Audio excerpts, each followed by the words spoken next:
On Martin Luther King Way, in Seattle's Central District, is Estellita's library and bookstore. This is a small but powerful place. It's named after the young daughter of Edwin Lindo and his wife, Dr. Estell Williams.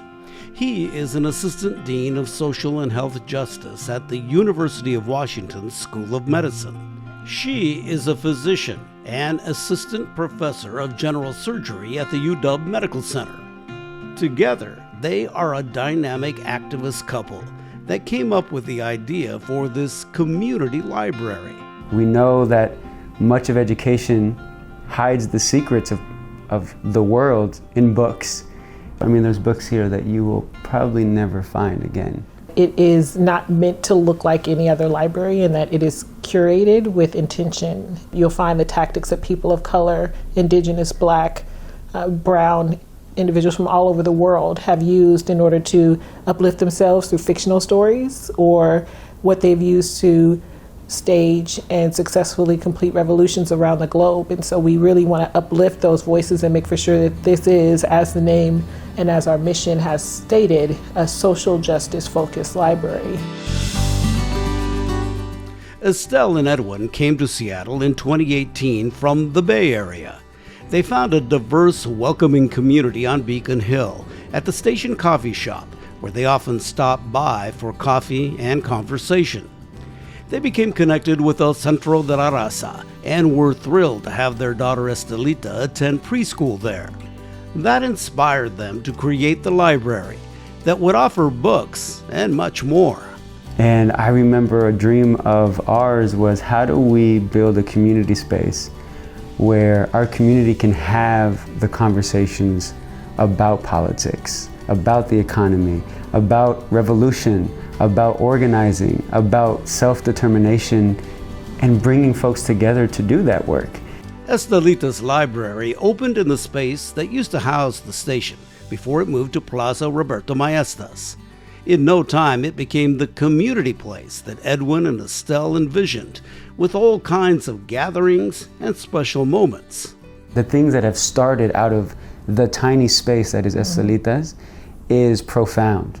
From salsa and sangria, to chess, to there was a knitting club, to some of the volunteers that we had here who were publishing their own books and then have gone on to, expand that work.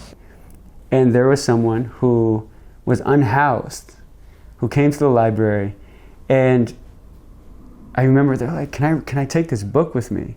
And we said, yeah, absolutely.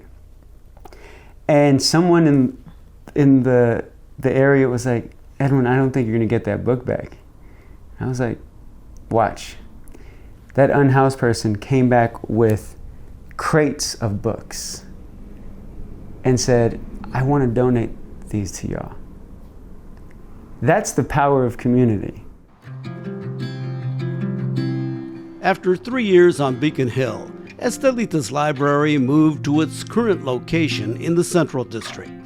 It was the first grant recipient of Seattle's Office of Arts and Culture's Tiny Cultural Space Construction Program. It provided the unused property and partnered with Sawhorse Revolution, a nonprofit carpentry group for youth, to construct the building. An older black woman who lives in the neighborhood came here when we had first finished, and she said, I feel like my ancestors are here. COVID has limited the library's activities, but not its commitment to community. The same goes for Edwin and Estell in their professional work. Edwin is a critical race scholar who works to make sure that healthcare curriculum at the UW School of Medicine reflects equity and inclusion.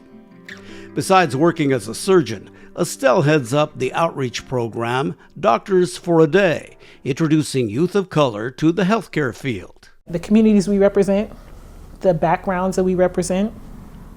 Edwin's grandmother who helped raise him, who Estella is named after, passed away from COVID.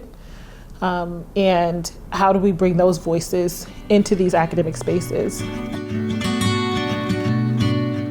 Estell and Edwin's commitment to community and social justice represents what the Roberto Maestas Legacy Award is all about. Former El Centro board member Brenda Williams says they live up to Roberto's legacy in every way.